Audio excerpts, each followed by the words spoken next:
This interview with Karl Rohnke was recorded during a group interview on November 5th, 2007.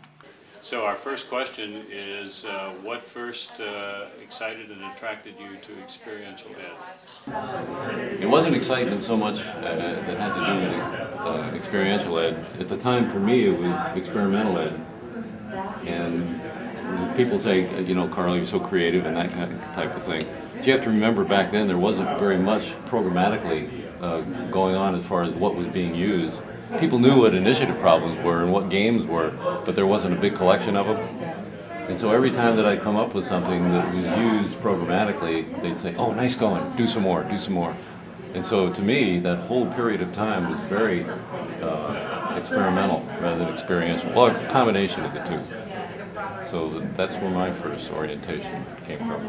What was that? That was early 70s, 71, 72, 73. What's the greatest single challenge you've ever faced in an experiential program? Well, mine was right at the beginning, back in 1971, when the four of us who started Project Adventure all came from Outward Bound. And the problem was that something that worked in a wilderness setting didn't work in the classroom. A lot of people think that that segue happened very easily, and it really didn't. You know, we brought things that worked in a 26-day residential wilderness situation and tried to put it into a 50-minute block period of time, and that just didn't work. In fact, it was so bad that I remember saying to my wife, "Don't unpack because we're not going to be here very long." I really didn't think it had a chance, just because of the negative feeling that we were getting from some of the kids. But one day I was out playing a game, and I always remember this because it was so specific. And it wasn't even meant to be a game.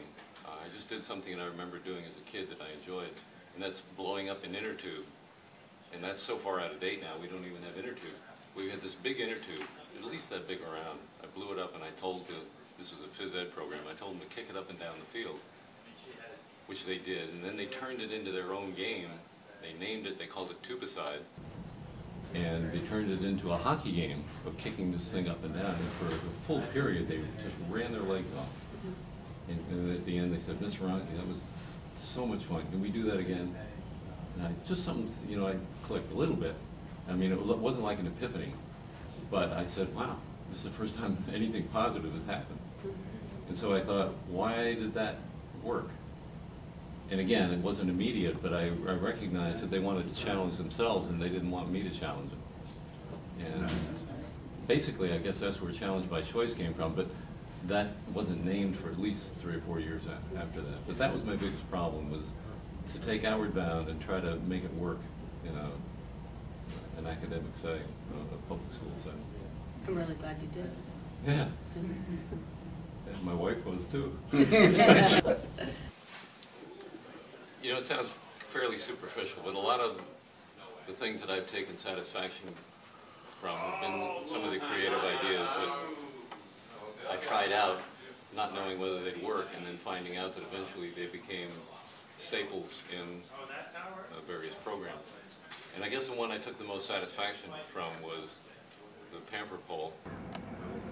Because I woke up one morning and thought to myself, I think this was after the program had been going for about 4 years, thought to myself, I need something that's going to really challenge people to the ultimate, which would be safe, but is going to appear very unsafe. And then I remembered the National Geographic stories of those islanders who used to jump off the platforms with the vines tied around their ankles. Yep. And they engineered it so that the platform they were standing on broke just before they got to the ground, and so that would take up part of the shock. And also the ground was tilted so that their forehead would hit the dirt. I knew I couldn't get away with that. But I'm sure you wanted to. But I had been thinking a lot about tying 2 pieces of gold line, just like the rope we were using, to my ankles and jumping off something. At Sergeant Camp, the bridge, you know, that's where I was going to jump. I figured if it went wrong, I'd hit the water. Thank God I never tried that. It was pretty shallow. I It was. Well, the fact that the gold line wouldn't have stretched that much, and that would have just about ripped my legs off. But I remember coming in that morning after I had had the idea for the pamper pole and mentioning it to one of the teachers there, the PE teacher, who were pretty accepting of what we were doing, mostly. And she said, "Carl, that is crazy." And I knew at that moment that that was exactly the thing I was going to do. And I went out and spent the whole day building the first pamper pole, and it was a fork. And then you'd go up and stand on the two top forks, and then you'd dive for the trapeze. And you know, I was morally obligated to be the first one. And I still remember standing up there, and that was my pamper pole experience because nobody had ever done it before. And went for it, knowing that I'd have to miss, that it wouldn't count if I caught it because it wouldn't be really the catch. So that was a single bowling around the waist. That was it. And I went and I missed. And I remember seeing the rhododendron coming up real fast. And the guy who had me on belay caught me into the stretch, made it fairly comfortable. And I couldn't believe that it worked, honest to goodness. And so we did it over and over and over. Everybody who was there went up and jumped and jumped and jumped. And it became one of the more popular high ropes course events. Very satisfying to see people use it and get the experience. In fact, you even mentioned, you know, the pamper pole as your bête noire. That was it for me. I've always said, this happened years ago, people would say, "I'm going to the AEE conference." And I had the hardest time with that he's saying it, because I never knew when to stop. It's like the E's were just kept going. AEE, you know, it just kept coming out. So I started saying AEE. And that kind of trips off your tongue a little easier. And you know, people have asked me, "Why do you say AEE?" And I just wanted you to know that if I happen to say that, the reason is that I had trouble with the other one. When do I stop? When to stop? AEE. Well, I'm going to have to tell my husband that story because from the very beginning he has always referred to this as AEE. And I have thought, that is so odd. And he also thinks that you are God. Give him a high five for me. He has read and he's looked at your stuff and he's like, Karl Rohnke's there. He gets so excited. So I can't wait to tell him that you refer to it as AEE. Way to go. Tell him he and I are. He's one from Davenport, so it must be a there it is. Mississippi River thing. What keeps you coming back? I don't. You are. And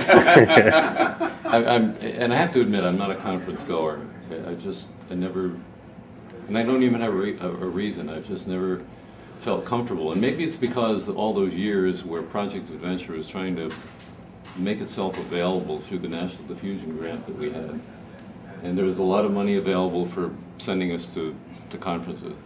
And so that was kind of an onerous responsibility that not many people on the staff wanted to do. Because you'd go and you'd sit, and nobody knew who you were or why you were there, and then you'd have to answer that same question over and over again. We all hate answering, you know, what is experiential education? And then you're talking to somebody who has had no experience with what you're talking about, and it's just not great. So I come back from time to time to see people that I enjoy seeing, and because there were things to do, I was asked to do a series of activities, and that, in a retired position, that seemed like it would be fun. But from a yearly basis, I'm not a conference person. Hey, where was the first one? Boone, North Carolina. Was it? Well, that was the first gathering. It wasn't AEE at the time. But it was the start. The first, I think, official conference of business park. Good, I was at the first one. That's when Willie Unsold gave his famous speech. Yeah, I was there for that. That's great. I have made DVDs of that speech. Really? Yeah. Yeah, we were watching that. Huh. Yeah. I was so impressed that day, you know, that he could say those things in such a powerful way. Good. Nice talking to y'all. And listening. Yeah, really. That's cool. A lot of fun.